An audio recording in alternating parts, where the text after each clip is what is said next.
So PTB stands for patella tendon bearing.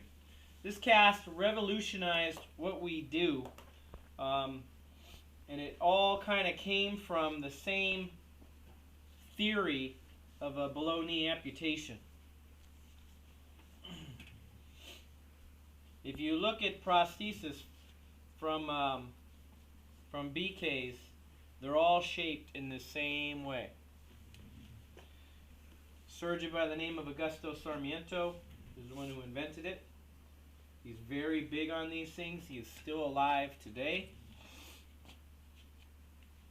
Scoot way towards me. There you go. And I have taken his theory and perfected it. I'm just kidding. I have read, he actually has a manual on how to do fracture bracing, and this is part of what they call fracture bracing at the same time, even though it is a cast. Right now you see nothing but the same stuff as a short leg cast, right? This is where I can't wear gloves. So what am I lining up? I know what she wants to see. Where do I have my bar between the metatarsals? Do you guys all remember that? 3rd and 4th. Boy, I think I heard 5 different answers there. 3rd and 4th. 3rd and 4th. Right. And it does kind of depend on the person's foot too. What am I lining up here? Very good. Why do I need to line that up in this cast? Because you're controlling rotation in this cast. That's the whole purpose of this. It's like a monster. Although a tib fib does not rotate like a radius and an ulna, but it does rotate a little bit. And this is going to prevent that. What will you treat with a PTB? Patellar fractures. Any tibial diaphyseal fracture can be treated in a PTB.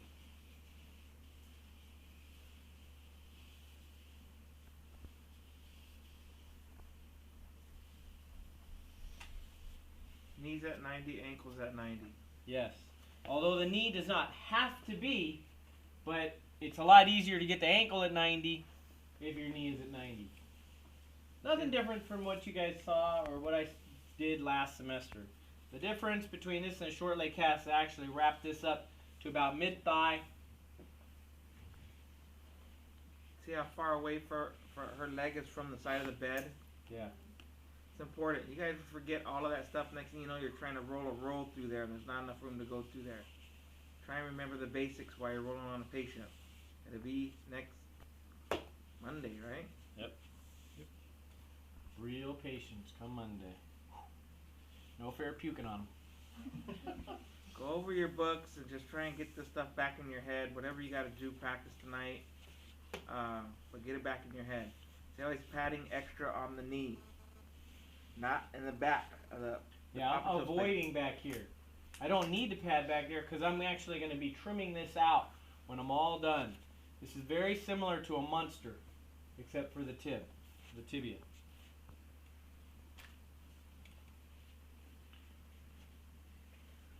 What I do to help me out in a position like this is just like we did the hip spiker where I fan folded on top of the knee, all the way back and forth. When you go to cut out back here, it's a lot easier if you don't have 1,000 layers behind, but you have the necessary layers up on the knee. A lot easier, save you a lot of time.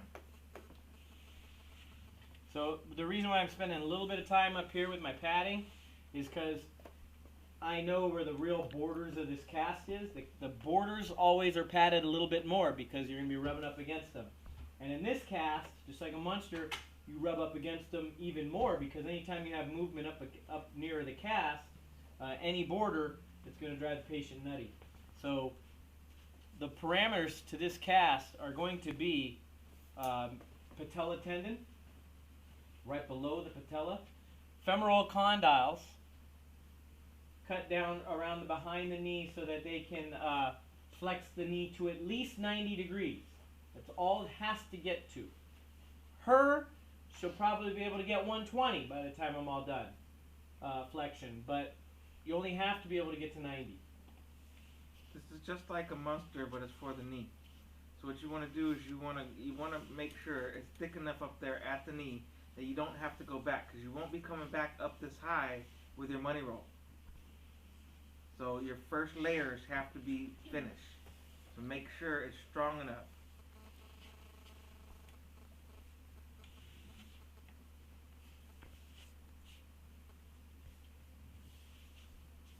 You guys get a lot of patients with the knee scooters? We have been lately. There's like Have you the new noticed thing now. pain? Yeah, we'll put like a xyphone right down the tibial shaft, but You notice it's not everyone. I can't pinpoint which ones are having the pain and which ones. It's like 50-50, you know. everybody's calf but mine.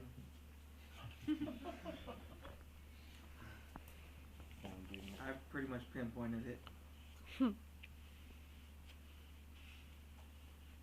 I know how to correct the problem, but it's just been it's like some patients won't go 4 weeks, not have any problems at all, and then some patients come back going, I'm nutty in this whole front part.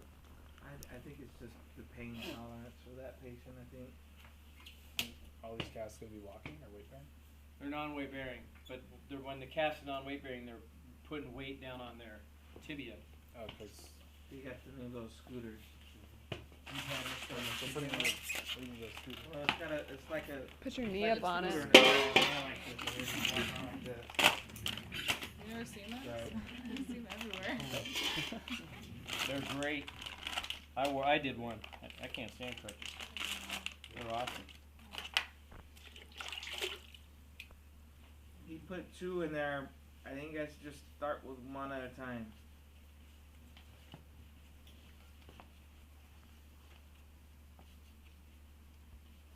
Five times before I even work my way up.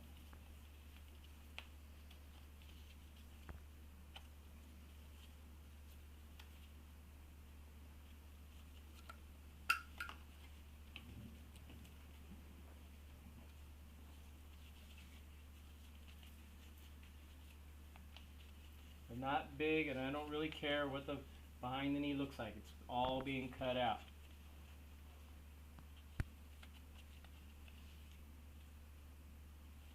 So I might get some wrinkles back there. Not be unusual.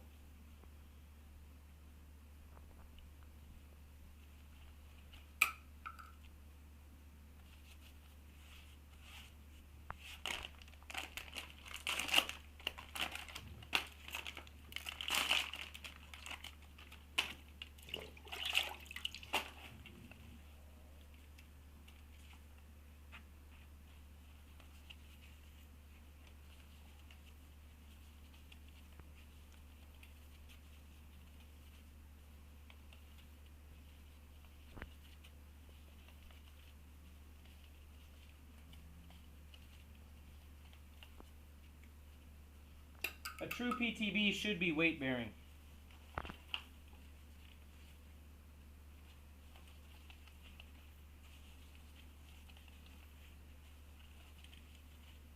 Although I do put non-weight bearing PTBs on.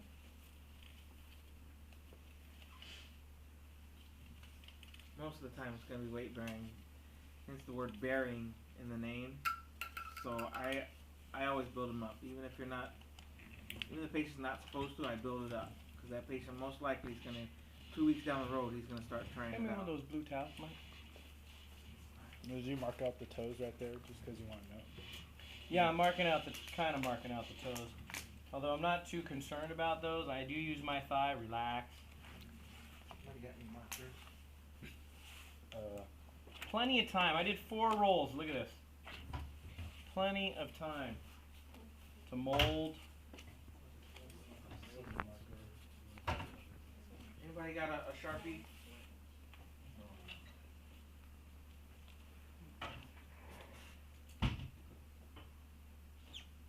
So what I've done here is I'm looking for the patella tendon. I'm shoving right up underneath the patella.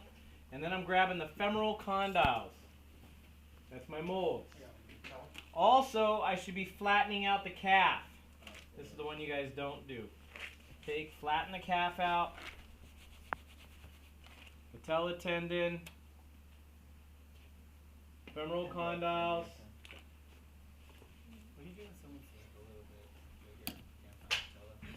It's hard. You got to find it. The biggest mistake people make with this cast is the femoral condyles. They actually do the tibial condyles, not the femoral condyles. And what this mold is actually going to do for you, this is actually the most important part. What the mold is actually going to do is it's going to stop them from straightening their knee completely. It'll stop them about 5 degrees short of full extension. Flatten out the calf. What does that prohibit? The calf. That's just kind of what he calls.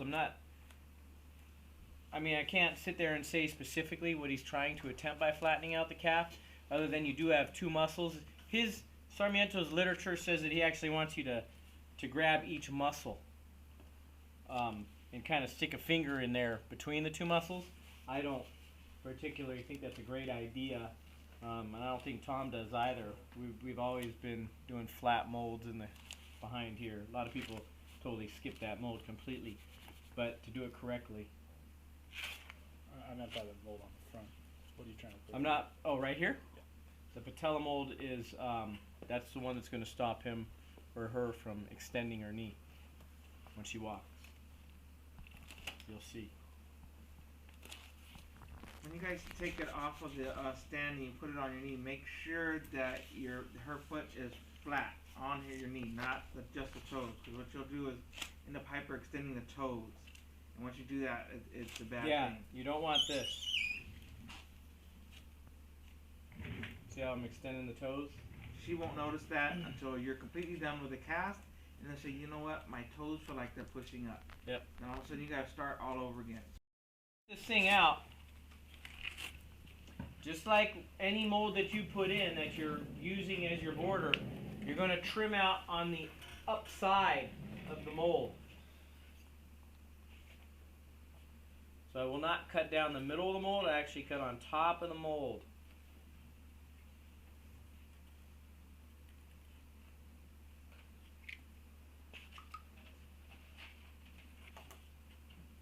Now how do I know how far to go back? Pretty close. Is that just like a hand's breadth?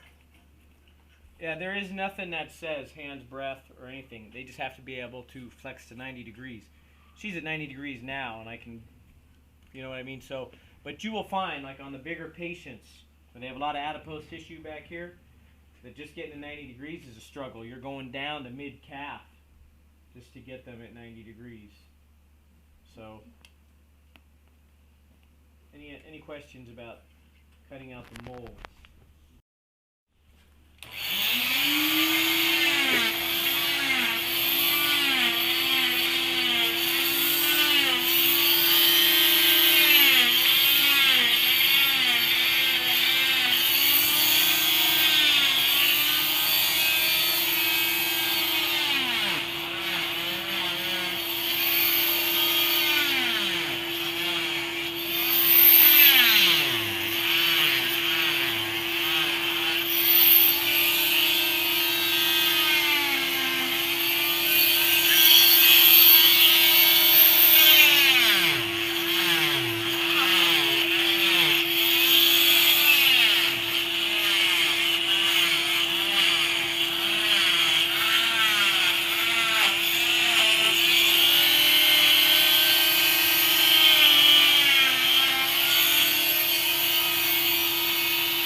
Change a blade. You guys all changed blades last semester? Remember that? I remember you guys doing that. Yeah. That one needs changed. Yesterday.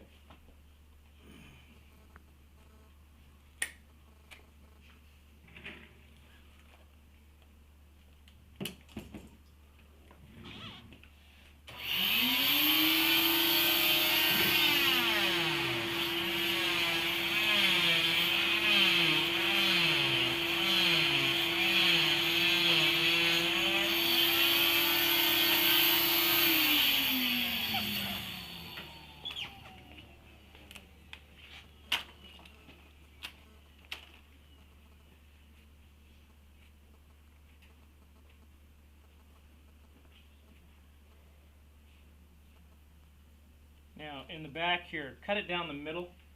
When you spread it right down the middle.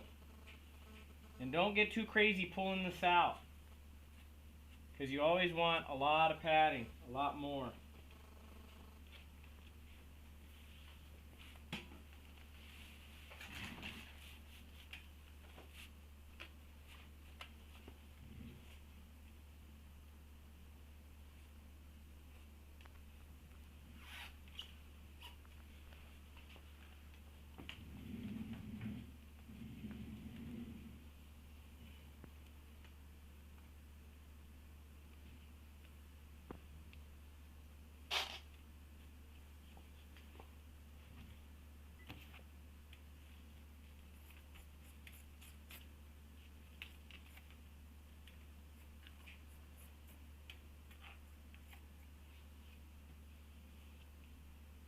Now, she does not straighten all the way out.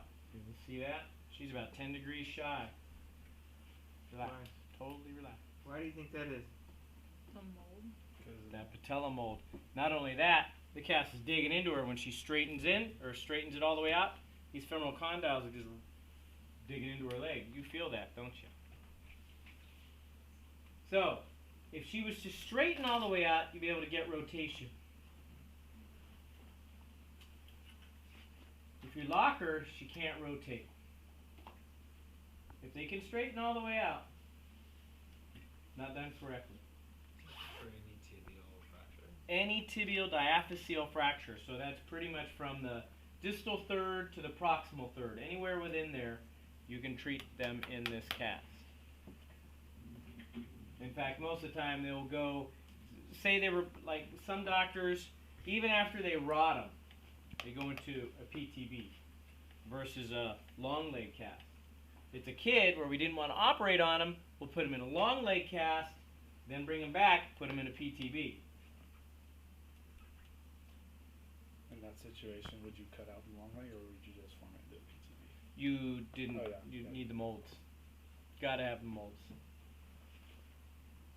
Money roll would go right up to where. Yep, I was gonna do the money roll, so there's no question.